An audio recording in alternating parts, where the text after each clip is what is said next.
நான்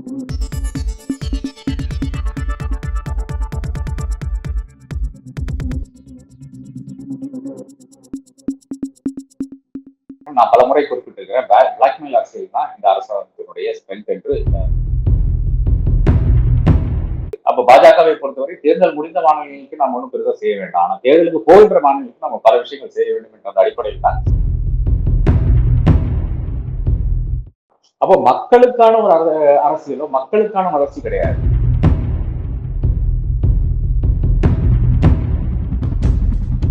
15,000 கோடி இப்போ எடுத்துங்க. அதன் பிறகு நாம் அட்ஜஸ்ட் பண்ணிட்டு நாங்க பண்றோம் என்ற விஷயத்தை நிச்சயமாக கூறியிருப்பார்கள். இது ஒரு பிபி சர்க்கார். பிபி எல்லாத்துக்கும் இருந்துகிட்டே தான் இருக்கும். எப்போ நிதிஷ்குமார் நம்ப முடியாது.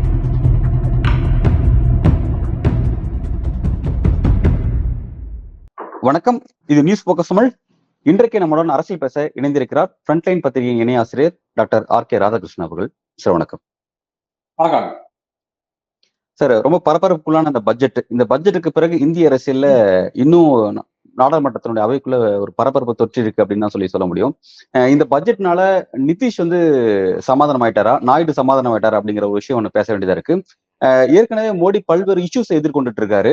குறிப்பா இந்த நீட் விவகாரம், பிறகு யூபிஎஸ்ல நடக்கிற முறைகேடுகள், பிறகு விலைவாசி உயர்வு, இந்த மாதிரியான பிரச்சனைகளை எதிர்கொண்டுட்டு இருக்காரு. இப்ப கூடுதலா இந்த ஒரு பாரபட்சமான பட்ஜெட் பிரச்சனையை எதிர்கொள்றாரு. எப்படி சார் பாக்குறீங்க இந்திய அரசியலோட இந்த நகர்வுல? இப்ப இந்திய அரசியல் இப்ப என்ன நடந்து கொண்டிருக்குதுன்னு பாத்தீங்கன்னா, ஒரு சர்வைவல் பாலிடிக்ஸா நடந்து கொண்டிருக்கிறது. அதாவது எப்படியாச்சும் பாஜக அரசாங்கத்தை காப்பாற்ற வேண்டும், அதற்காக நாங்கள் என்ன விலை கொடுக்கவும் தயாராக கொண்டிருக்கிறோம். அதாவது ஒரு காலத்துல அமித்ஷாவும் மோடியும் அனைத்து அரசியல்வாதிகளையும் பல நபர்களையும் பிளாக்மெயில் செய்து கொண்டிருந்தார்கள். நான் பலமுறை குறிப்பிட்டிருக்கிறேன். பிளாக்மெயில் அரசியல் தான் இந்த அரசாங்கத்தினுடைய ஸ்ட்ரென்த் என்று, போன அரசாங்கத்தினுடைய ஸ்ட்ரென்த் என்று பலமுறை குறிப்பிட்டிருக்கிறேன். அந்த ஒரு அதனுடைய வெளிப்பாடாகத்தான் ஜெகன் இவர்களோட கைகோர்த்து நின்றவன் சரி, பிஜேடி ஒடிசால ஒரு வேலையும் செய்யாம, அதாவது பிஜேபி எதிராக ஒரு வேலையும் செய்யாம ஒரு பட்நாயக் உட்கார்ந்தாலும் சரி, பல நபர்கள் யாரையெல்லாம் காலி பண்ணணும்னு பார்த்தாங்களோ அவங்க எல்லாம் இந்த பிளாக்மெயில் மூலியமாக தான் காலி பண்ணியிருக்காங்க. இன்னைக்கு இவர்களுக்கு எதிராக ஒரு பிளாக்மெயில் அரசியல் நடந்து கொண்டிருக்கிறது தான் நாம் பார்த்து கொண்டிருக்கிறோம். அதாவது நாயுடுவும் நிதிஷும் என்ன கேட்டாலும் அது கொடுக்கக்கூடியவர்கள் தான் இருக்கிறார்கள்ன்றதுதான் உண்மை நிலையா இருக்கிறது. இப்போ கேட்டது நிதிஷ்குமார் கேட்டது 58,900 கோடி கொடுத்துருக்காங்க. 1 லட்சம் கோடி ஏதோ கேட்டாரு. 58,900 கோடி கொடுத்திருக்காரு. அதே மாதிரி நாயுடு கேட்டதுல ஒரு 15,000 கோடி இப்போதைக்கு அமராவதிக்காக ஒதுக்கிறேன் என்று சொல்லியிருக்காங்க. இதுல என்னன்னா பாத்தீங்கன்னா, ஆந்திரால இப்ப தேர்தல் முடிந்தாயிற்று. அப்ப பாஜகவை பொறுத்தவரை தேர்தல் முடிந்த மாநிலங்களுக்கு நாம் ஒன்றும் பெருசா செய்ய வேண்டாம். ஆனா தேர்தலுக்கு போகின்ற மாநிலங்களுக்கு நம்ம பல விஷயங்கள் செய்ய வேண்டும் என்ற அந்த அடிப்படையில் தான் இப்ப பீகார்ல அந்த தேர்தல் வர வேண்டி இருக்கிறது.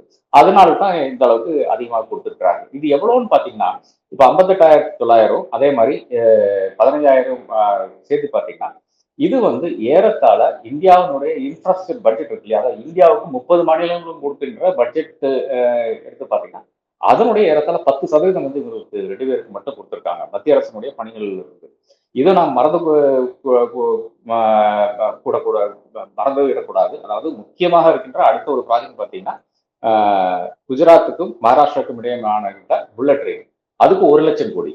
அதாவது 2 மாநிலங்களினுடைய அழுத்தங்களுக்கு கொடுத்து அந்த அழுத்தங்கள் மூலியமாக இவர்கள் பெற்றிருக்கிற காசு இருக்கு இல்லையா, அந்த காசு ஒரே ஒரு இன்ஃப்ராஸ்ட்ரக்சர் ப்ராஜெக்டினுடைய அந்த விலையோட கம்மியா இருக்கிறது. இது எஸ்டிமேட்டட் காஸ்ட் தான், காஸ்ட் ஓவர் இருக்கிறது. Bullet train project cost over இருக்கிறது. அதனால எவ்வளவோ அதிகமாக இன்னும் செலவாகும் என்றுதான் உண்மை நிலையா இருக்கிறது. அப்போ 2 விஷயங்கள் நடக்கிறதாக பார்க்கிறது. ஒண்ணு எக்கனாமிக் ப்ரூடன்ஸ் என்பது எங்கேயுமே கிடையாது. அது இவர்கள் கிட்டேயே போகல. அதாவது ஒரு தெளிவான ஒரு எக்கனாமிக் பாலிசியோடு இந்தியாவில் இருக்கிற அனைத்து நபர்களுடைய அந்த ஒரு வளர்ச்சி என்ற அந்த ஒரு இலக்கு கிடையாது. என்ன இலக்குன்னு பாத்தீங்கன்னா, எனக்கு தோணிய ஸ்கீம்ஸ் எல்லாம் நான் பண்ண வேண்டும் என்றது முதல் இலக்கா இருக்கிறது. அதுதான் bullet train project. Bullet train project 1 லட்சம் கோடி என்று நம்ம ஒரு நாமினல் இதுல வச்சா கூட 1.5 லட்சம் 2 லட்சம் ஆயிரும், கோடி ஆயிரும் முடியக்குள்ளாக. நம்மளுடைய கவச் என்ற அந்த விஷயம் இருக்கு இல்லையா, அதாவது ரயில்வேஸ் ப்ரொடெக்ட் பண்றதுக்காக என்ற கவச் என்ற அந்த சேஃப்டி எக்யூப்மெண்ட்டுக்கு 68,000 கோடி தான் மொத்தமா இருக்கின்ற காஸ்ட் என்பது. இந்தியா முழுக்க நீங்க கவச் நீங்க எல்லா ரயில் தளங்களிலும் வச்சால், எல்லா என்ஜின்களிலும் வச்சால் உங்களுக்கு வருகிற காஸ்ட்னு பாத்தீங்கன்னா ஜஸ்ட் 68,000 கோடி. என்ன சொல்றேன்னு பாத்தீங்கன்னா, இங்க ஒரு ரயில்வே லைனுக்கு 1,00,000 கோடி செலவு பண்ணிட்டு இருக்கார்கள். அதே இடத்துல வந்து அதனுடைய ஏறத்தாழ பாதி காஸ்ட் வருகிறதுனா இந்த கவச் என்ற விஷயம். அந்த கவச் வந்து பண்ண மாட்டாங்க. அப்போ மக்களுக்கான ஒரு அரசியலோ மக்களுக்கான வளர்ச்சி கிடையாது. தனக்கான வளர்ச்சி, தனக்கான ஒரு மார்க்கெட் ஸ்கீம், தன்னுடைய அந்த முத்திரையை பதிக்க வேண்டும். அது மூலம் மக்களுக்கு நல்லது நடந்தால் நடக்கட்டும், நடக்கவில்லை என்றால் நான் ஒன்றும் பண்ண முடியாதுன்ற ஒரு மனநிலை தான் இதுல பார்க்கறோம். இது ஒரு பக்கம் இருக்கிறது. அடுத்ததாக நான் என்னுடைய அரசியல் வாழ்க்கையை நீடிப்பதற்காக, இல்லை என்றால் என்னுடைய அரசாங்கத்தை நீடிப்பதற்காக நான் என்ன வேணா செய்வேன். இதுதான் பட்ஜெட் வந்து நமக்கு எடுத்துரைக்கின்ற 2 விஷயங்கள் இதான் முக்கியமாக பார்க்கிறேன். நல்லது சார். இந்த பட்ஜெட் வந்து என்னத்தை உணர்த்துறது அப்படிங்கிறத ரொம்ப தெளிவா நீங்க குறிப்பிட்டீங்க. இப்ப மிரட்டப்பட்டிருக்காரு அப்படின்னு சொல்லி நீங்க சொன்னீங்க. இப்ப ஆந்திராக்கும், பீகாருக்கும் குடுக்குற அளவுக்கு மோடி மிரட்டப்பட்டிருக்காருன்னு சொன்னீங்க. மிரட்டலுக்கு அடிபணியக்கூடிய அரசியலுக்கு அவர் நகர்ந்துட்டாரா? ஏன்னா எதுக்காக இந்த கேள்வி கேட்கிறேன்னா வந்து அவர் 240 வந்ததுக்கு பிறகு கூட தன்னுடைய பழைய ஸ்டாண்ட் அந்த அரசியல் அவர் இன்னும் மாத்திக்கல அப்படின்ற ஒரு விமர்சனம் முன்வைக்கப்படுது. இந்த மிரட்டலுக்கு அவர் எப்படி அடிபணிந்தார்? அதனால அந்த கேள்வி. இல்ல மிரட்டல் என்று வச்சீங்கன்னா, இது வந்து எக்கனாமிக்ஸும் அதே மாதிரி இந்த விஷயங்கள் மோடிக்கு வந்து அந்த அளவுக்கு தெரியாத விஷயங்கள். என்ன தெரியும்னு பார்த்தீங்கன்னா, இந்த மாதிரியான பிரம்மாண்டமான விஷயங்கள் வேணும். பிரம்மாண்டமான விஷயங்கள் என்னன்னு பார்த்தீங்கன்னா, 1 railway stations, 2 bullet train project, இந்த மாதிரி பிரம்மாண்டம் மட்டும்தான் அவர் வந்து அவருக்கு தெரியும். என்னை பொறுத்தளவுல வந்து அந்த மிரட்டல் என்பது இவர்கள் வந்து ஒரு ரிக்வெஸ்ட் மாதிரி அங்க கொண்டு வச்சிருக்காங்க. அந்த ரிக்வெஸ்டை அப்படியே ஏற்பதுதான் மிரட்டல் என்று நான் கருதுகிறேன். ஏனென்றால் நாயுடு தெளிவாக கூறியிருக்கிறார். 15,000 கோடி இப்ப எடுத்துங்க.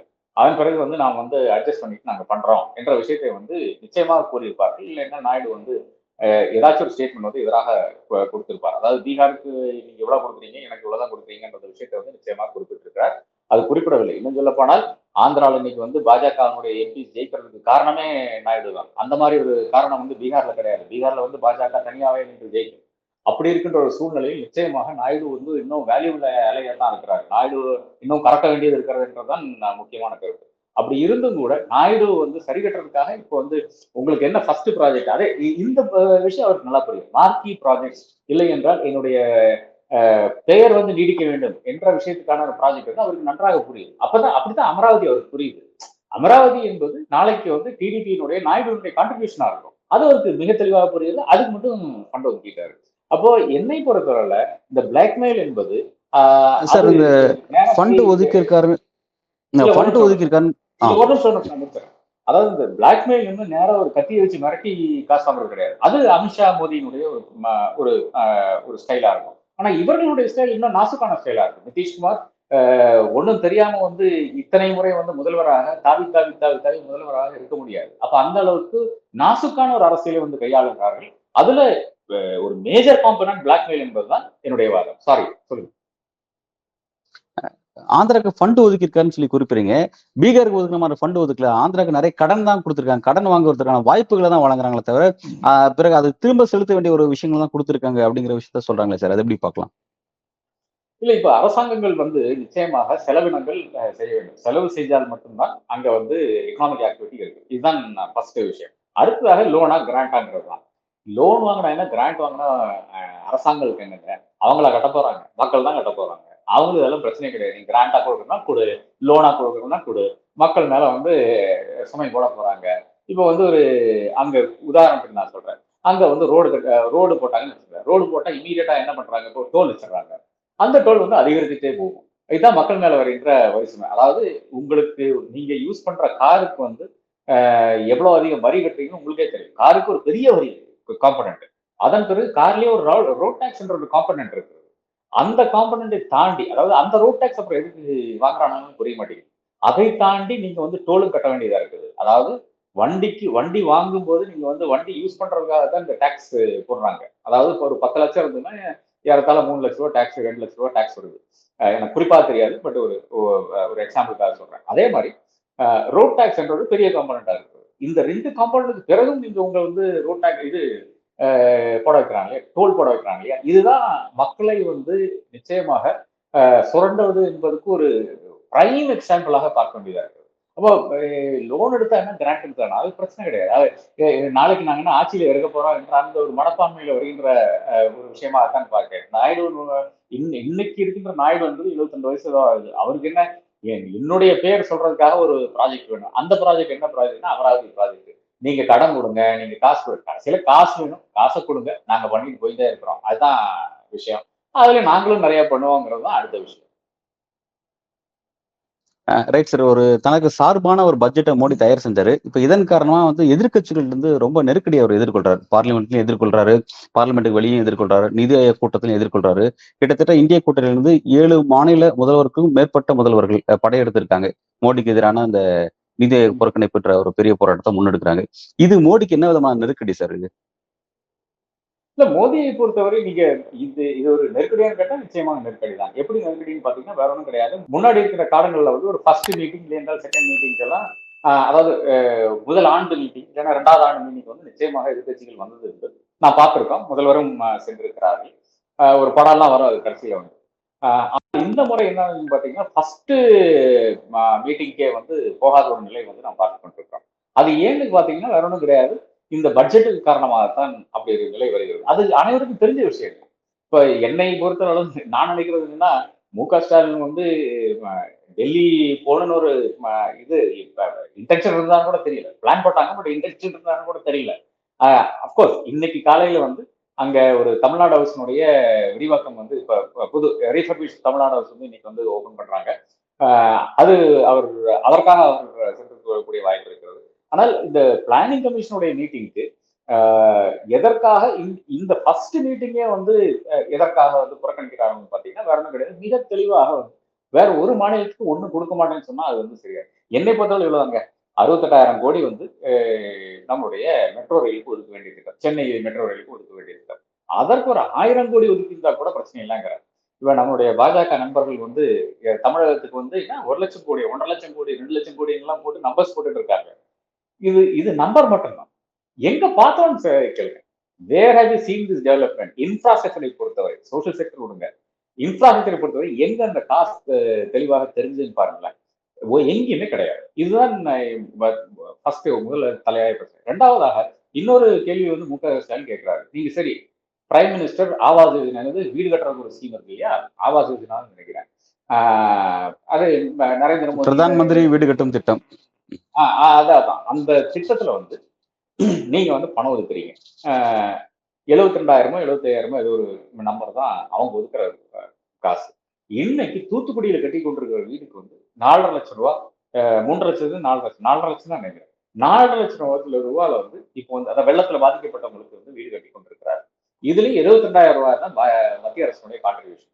அதற்கு வந்து பிரதம மந்திரியோட போட்டோ போட வேண்டும். அது பிரதான் மந்திரி ஆவாஸ் யோஜனா வார்த்தைகளை வந்து சேர்க்க வேண்டும் என்று இன்சிஸ்ட் பண்றாங்க. இல்லைன்னா காசு கொடுக்க மாட்டேங்கிறாங்க. அதனால இங்க வந்து இது வந்து ஒரு மொய் எழுதுறவங்க வந்து என் பேர் வந்து கல்யாணத்துல வந்து பிராமினெண்டா வைக்கணும்னு சொல்ற மாதிரி இருக்காங்க. அதாவது கல்யாணத்துக்கு வந்து ஒரு 10,00,000 ரூபாய் நான் செலவு பண்ணிருப்பேன். ஒரு 1000 ரூபாய் வந்து ஒருத்தர் கொடுப்பானாமா அவன் பேர் வந்து பிராமினெண்டா வந்து நீங்க வெளியே வைக்கணும் இல்லைன்னா வரமாட்டேன் கட் அவுட் போடணும்னு சொன்னா இடத்துல அதே மாதிரி ஒரு டிமாண்ட் தான் பண்றாங்க. அந்த 1000 ரூபாயை நான் வந்து புறக்கணிக்க முடியாது. ஏன்னு பாத்தீங்கன்னா அது வந்து ஆயிரக்கணக்கான வீடுகள் கட்ட வேண்டிய அவசியம் இருக்கிறது. இது பல பல கோடிகள் வருகின்ற ஒரு ஸ்கீம். அந்த பல கோடிகள்ல வந்து மாநில அரசாங்கம் ஏறத்தாழ இப்போ வந்து 3 வந்து செலுத்தி கொண்டிருக்கிறது.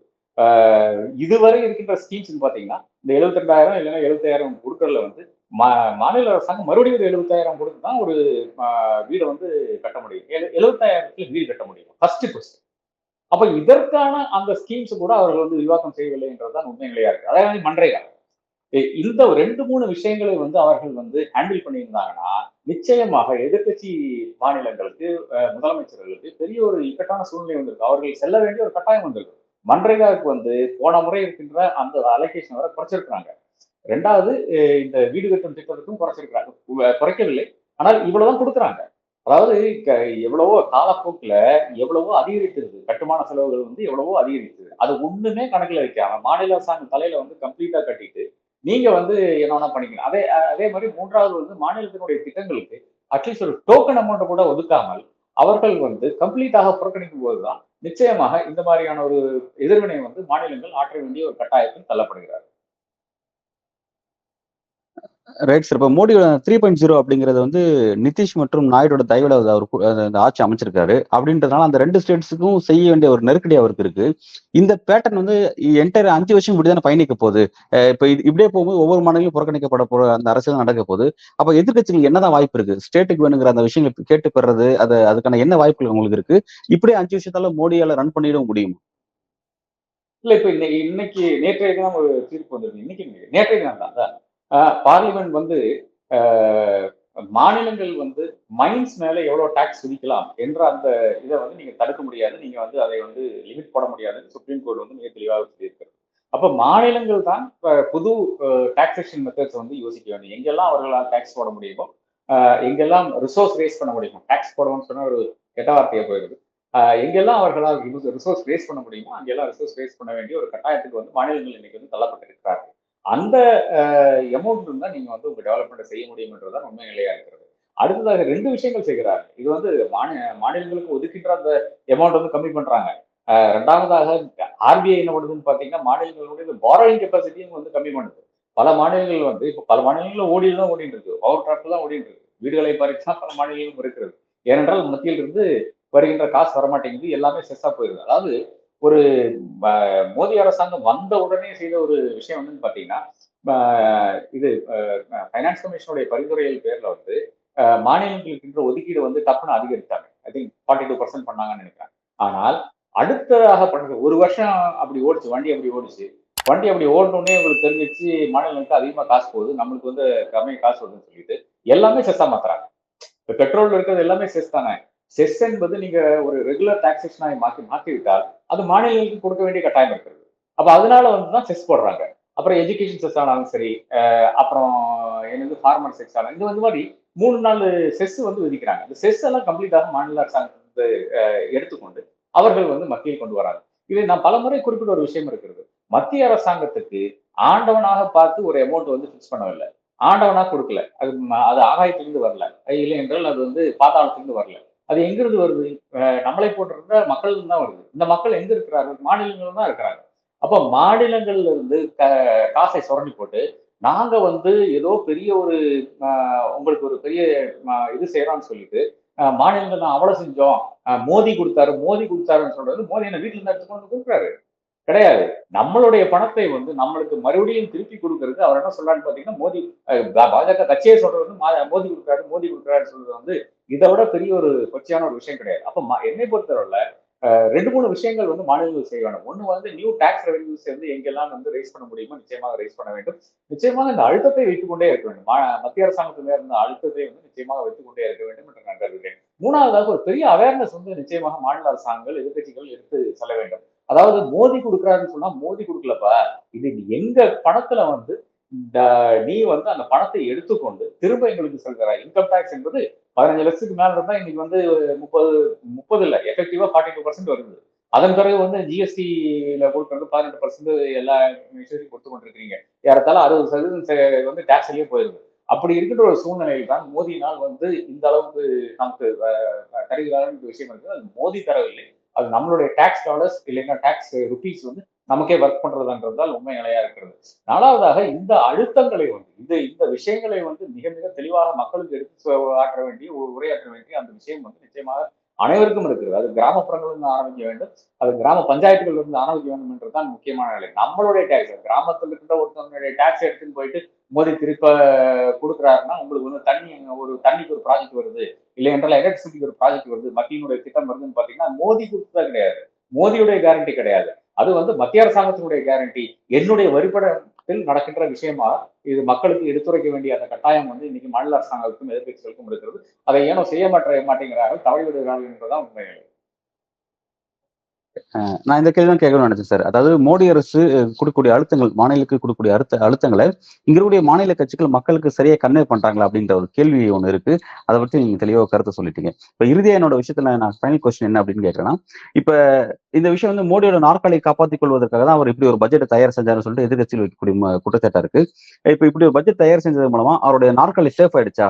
இனி 5 வருஷம் அவரை வந்து பிஎம் தான் கண்டினியூ பண்ண போறாரு, இனி அவருக்கு எந்த விதமான நெருக்கடி இல்லைன்னு பாக்கலாமா? இல்லங்க, இது வந்து ஒரு பிபி சர்க்கார். பிபி வந்து எல்லாத்துக்கும் இருந்துகிட்டே தான் இருக்கும். எப்போ வந்து நிதிஷ்குமார் எல்லாம் நம்ப முடியாது. அவர் எப்போ வந்து எதற்காக கால வராருன்னு சொல்ல முடியாது. ஒருத்தனை வந்து வாங்க முடிய மாட்டேங்குது. இப்போ மேல வந்து தேர்தல் முடிச்சு ஜூன் 4ஆம் தேதி வந்து ரிசல்ட் வந்துச்சு. ஜூலை எண்ட் ஆக போகுது. இன்னும் வந்து ஒரு எம்பியை கூட வாங்க முடியலைங்கிறது தான் உண்மை நிலையா இருக்கிறது. அமித்ஷாவினுடைய சாணக்கியத்தனம் ஏதோ இந்த பாராளுமன்றத்துல வந்து வேக மாட்டேங்கிறது, வேலையை செய்ய மாட்டேங்கிறது. அது ஏன்? அப்போ ஒரு தொடர்ந்து பிபி இருக்கின்ற ஒரு சர்க்காராகத்தான் இது இருக்குது. இதனால வந்து பெரிதாக ஒன்றும் மாறி வரல என்றுதான் உண்மை நிலையா இருக்கிறது. இந்த சர்க்கார் வந்து அன்ஸ்டேபிள் சர்க்கார் தான். இது மைனாரிட்டி அரசாங்கமாக இருக்க வரை வந்து அது அன்ஸ்டேபிளாக தான் இருக்கும். அடுத்த நம்ம ஒரு நகர்வு என்று நாம் எப்போ பார்ப்போம் பார்த்தீங்கன்னா, நிச்சயமாக இந்த மகாராஷ்டிரா, ஹரியானா தேர்தலுக்கு பிறகுதான் ஒரு நகர்வு இருக்கும் என்று நான் பார்ப்போம். அந்த ஒரு ஜார்க்கண்ட், மகாராஷ்டிரா, அதே மாதிரி இது ஹரியானா, இந்த 3 தேர்தலுக்கு பிறகுதான் நமக்கு ஒரு தெளிவான ஒரு பிக்சர் வரும் என்று நான் கருதுகிறேன். இதுல 3லயும் வந்து பாஜக இன்னைக்கு வந்து பேக் ஃபுட்டு தான் இருக்காங்க. அதுல தான் கான்சென்ட்ரேட் பண்ணிட்டு இருக்காங்க. அந்த அதுல கான்சென்ட்ரேட் பண்ணிட்டு இருக்கிறதுனால இந்த கவர்னன்ஸ் இஷ்யூஸ்ல வந்து நிச்சயமாக அவர்களால் அந்த அளவுக்கு வந்து ஒரு கவனம் செலுத்த முடியவில்லை என்ற ஒரு விஷயம் இருக்கிறது. இது பாருங்க, அங்க வந்து ஃபுல் அட்டென்ஷன் வந்து இருக்கிறது. அதாவது மகாராஷ்டிரா விட்டீங்கன்னா முடிஞ்சு போச்சு. அதனால அதன் பிறகு வந்து நீங்க திரும்பியே வர முடியாத ஒரு சூழ்நிலை தான் மகாராஷ்டிரா கழுந்தெளிவாக காமிக்கிறது.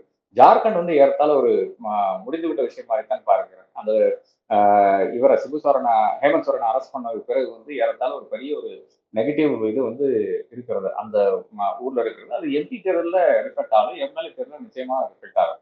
ஹரியானாவை பொறுத்தவரை ஹரியானாவில் இவங்க செய்த சின்மிஷங்கள், அதே மாதிரி ஏறத்தாழ அந்த மக்களினுடைய அந்த வாழ்வாதாரத்துக்கு வந்த பிரச்சனைகள், அதன் பிறகு முதலமைச்சரை மாற்றல், அதன் பிறகு வந்து அங்க நடந்த பிரச்சனைகள், இதெல்லாம் அதாவது இந்த ரயட்ஸ், கலவரங்கள் எல்லாம் சேர்த்து வந்து எவ்வளவோ பிரச்சனைகள் வந்து ஹரியானாவில் நடந்து கொண்டிருக்கிறது.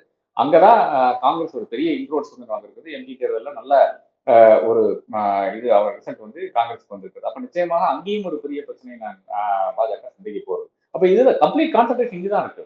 கவர்னன்ஸ்லயும் கிடையாது, இன்டர்நேஷனல் பேஸ்ல எங்கேயுமே ஒரு கவனம் கிடையாது. இதுலதான் ஃபுல் கவனங்கள் இருக்கு. அதனால இவர்களை பொறுத்தவரை இந்த 3 தேர்தலுக்கு பிறகுதான் நம்மளுடைய அரசாங்கம் வந்து ஓரளவு ஸ்டேபிளா இருக்குமா இல்லையா என்று சொல்ல முடியும் என்று அவர்களே நினைக்கிறார்கள். என்னுடைய கருத்தும் அதோடு ஒருமித்து ஒரு கருத்தாக. நல்லது சார். பல்வேறு கேள்விக்கு ரொம்ப ஆழமா உங்களோட கருத்துக்களை வழங்கியிருக்கீங்க. இந்த நேர்காணல் இணைந்தமைக்கு மிக்க நன்றி.